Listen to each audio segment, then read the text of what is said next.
Yes, that's the thing about investing in real estate, and generational wealth, because you always need someone to say A, B, and then like when it comes to like kids and just family and stuff like that, you want to have something to leave them, and what better way to leave them like they're walking into equity.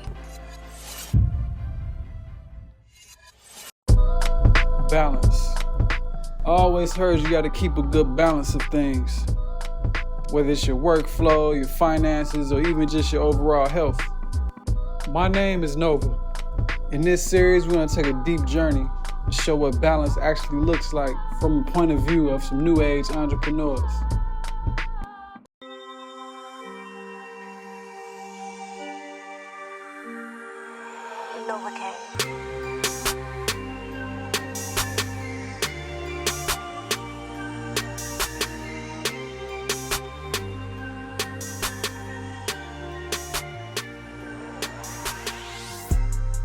Hi, my name is Kara. I'm a realtor here in Atlanta, Georgia. I'm also a realtor in Miami, Florida. Nice. Do you work with brokerage? I'm with EXP Realty Okay. across the board. Nice. So how long have you been an agent for? 2 years in Miami and 3.5 years in Atlanta.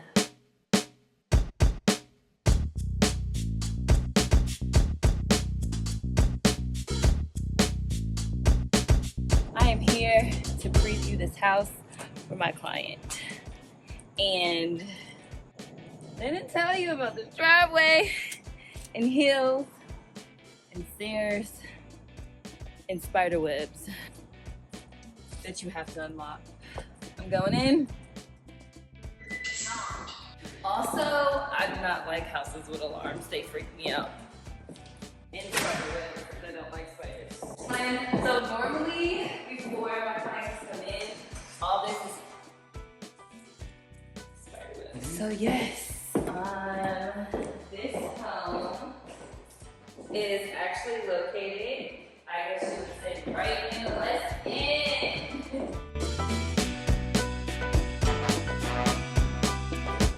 Freshly painted, freshly renovated.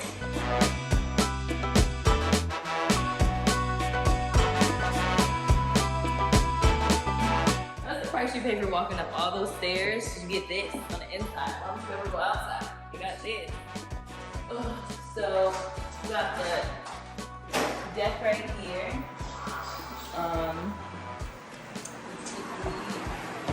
Right back to those stairs that were, they're there. And you can tell they like built it on, so it originally stopped here. Mm-hmm. And I guess you just had to figure out how to get downstairs. So they made it as convenient as they could.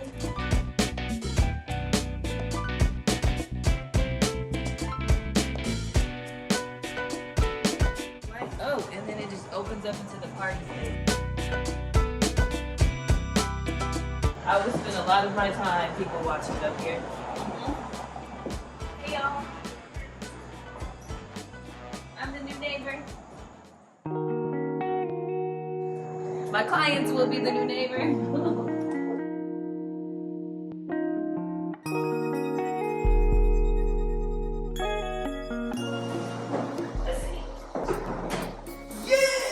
No matter how angry you get at the drawer and you try to close it really fast, I'm always gonna do that. It's not fair for me. It makes me so happy. Okay, so how to become a real estate agent is the easy part of being a realtor.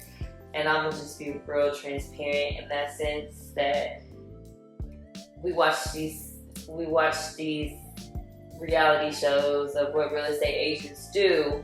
And I think the steps to becoming a realtor or a real estate agent are quite simple.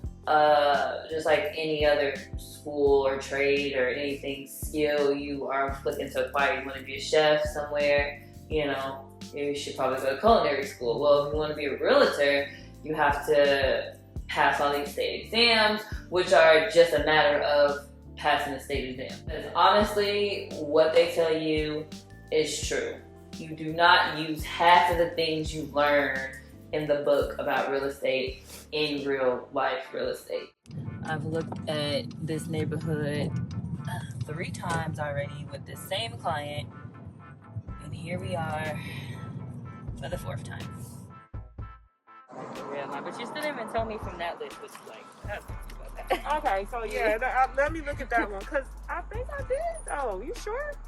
You didn't talk to me about none of the ones that I asked you about, that I told you about with the different realtors that I talked to and stuff like that. Girl, if like I didn't... Oakview, you didn't tell me you wanted to see that one. I told you we could have put it back up in for Redland. You didn't tell me yay or nay on now, so. Yeah, okay.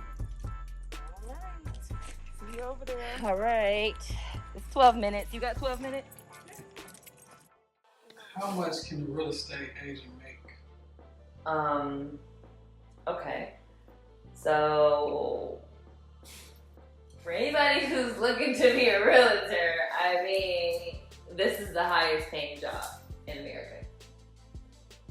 Factual, actual. There is no net to my income. There's no net to any person that's in real estate, whether you have a license or a developer or whatever. There is no limit to the amount of money you can obtain in real estate. So there's no answer for that. It's infinite. My salary is infinite.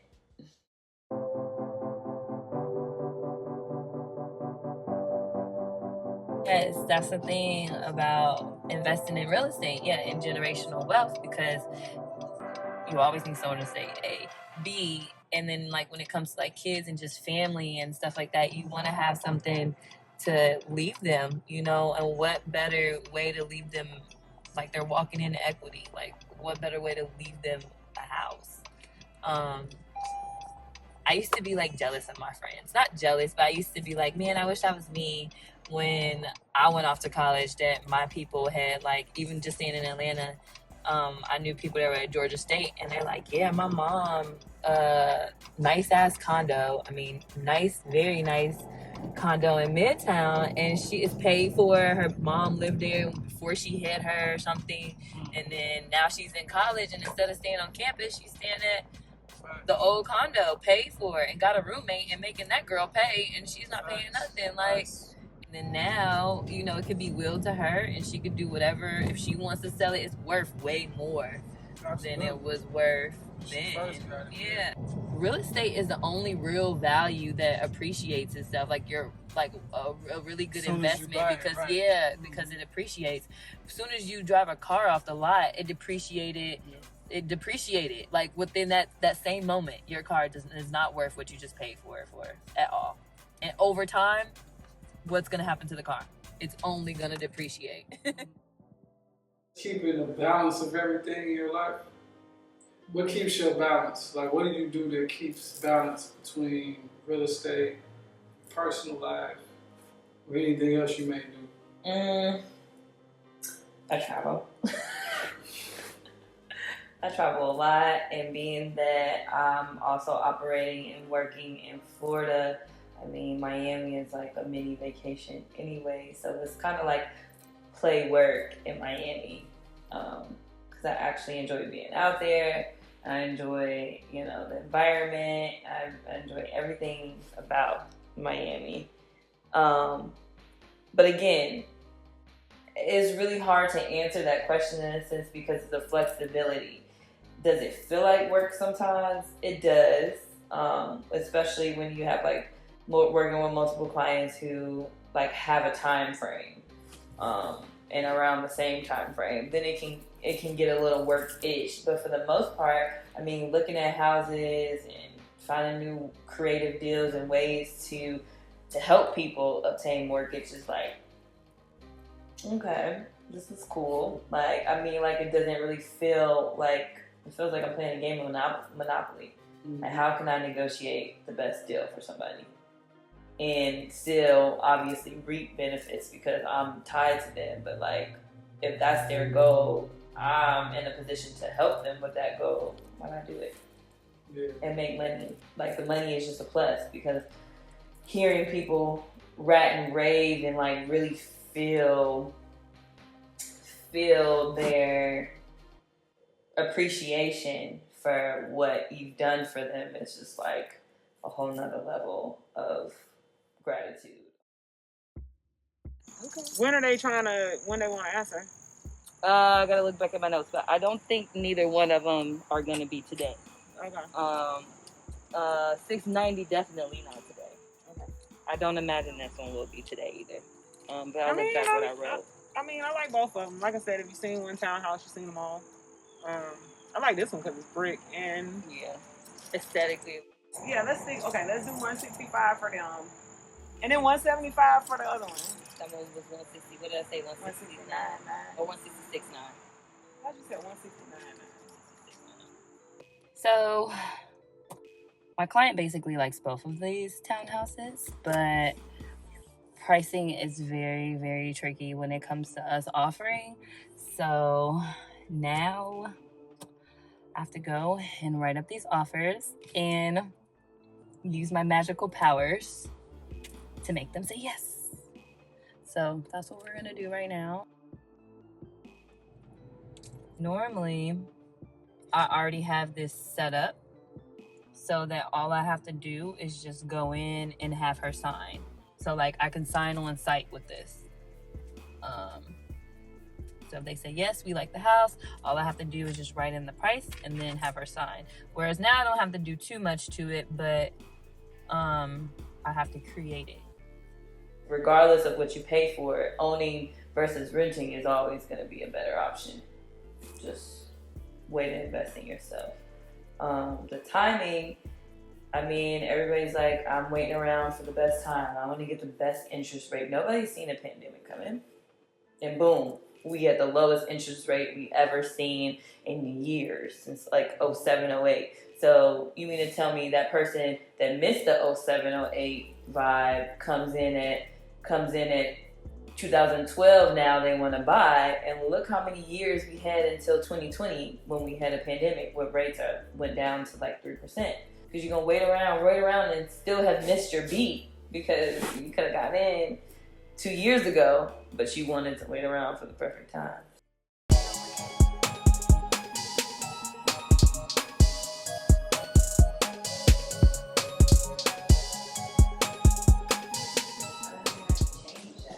No, it's okay, I guess. It's not original. You don't think so? No.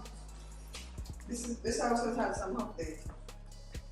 I think this was here before they put in a little too much. They put the count. This is new. I think these counts That should not be there. What? That's cool. Because they have the stainless steel that. Oh, right. Yeah. Yeah.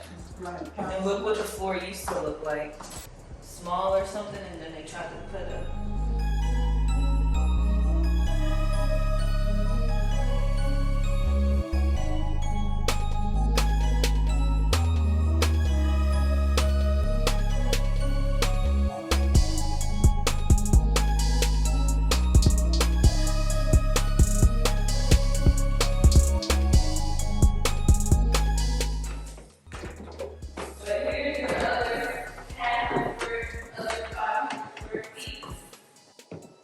Square foot down here. Ooh, that's low. Oh, there's only one window. Right, there's nothing. No, there's doors. Kind of short. Walk and dryer all the way back here. Oh, man. He doesn't want to live with you. You sure? If you show him this, he might want to. Oh, look at this. This is your garage. So. This ain't bad. It's just the ceiling so low. Like I feel like it's not my opinion. Yeah, this is low. And it feels like I need a window. Yeah. I feel like Did you see the garage? I feel like I can't. You are? Not like claustrophobic, but almost like I feel like I can't breathe. So let's see, this was the six pipes, clear space. Yeah. But then this, It's definitely coming down. Yeah, I almost hit my head. this is not 6, it's not 6 foot, right? No, or it is. It might just be 6 No, foot. you're taller than It's that. not 6 foot. It's not 6 foot, yeah. I'm 5'6", and like, I'm almost there. I Yeah. get almost touch. No, you got a duck nose. It's another lane, it feels like the lane, but it's a road. It's a road, yeah. So, my client is just not happy with the renovation.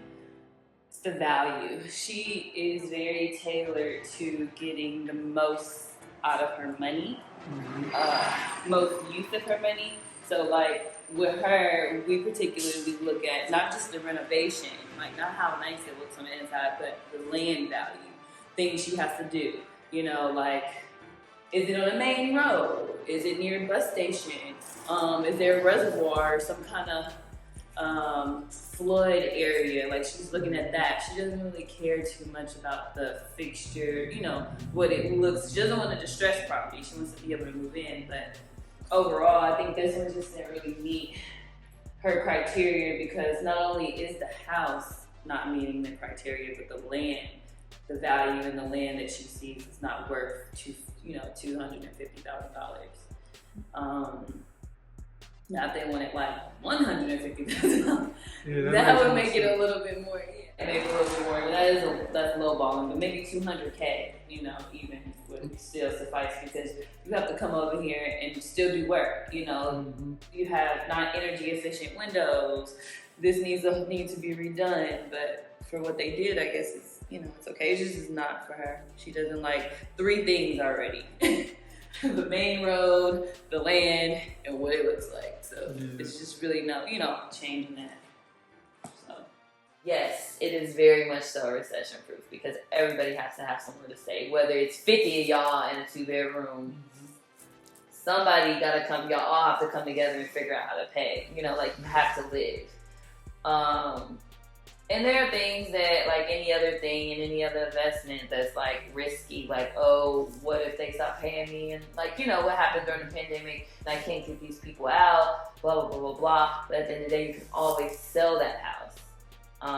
And get something from it. It's gonna always reap something. You're just never gonna get nothing for a home.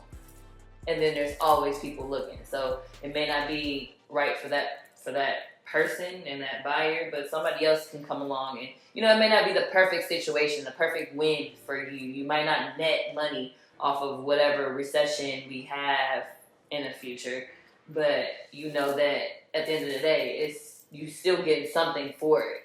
It's never just like a complete L.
I love real estate because it's really enough money for everybody. I don't have to compete for my CEO status with you. I don't have to compete to be CEO of a company with this other, other person in EXP. I don't have to do that. I'm already a shareholder. Not to drop any bombs, but I'm already a shareholder within my brokerage. So I own a share of the company. Like, first off, no other broker gives you that. They all give you referrals. That's the beauty of real estate, because it's so flexible.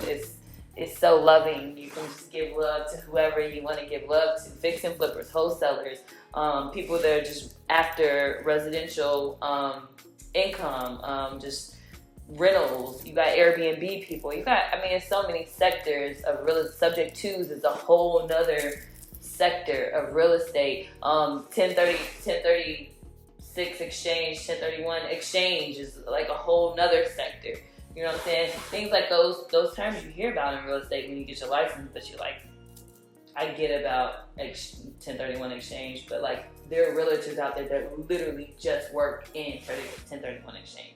Like that's probate. You got agents out there that just hit it hard with probate. You just got agents out there just hitting it with their own niche. Luxury. You got people who are low income. Like, you know, you just have it in it. And I feel like everybody can eat in real estate. So, yes.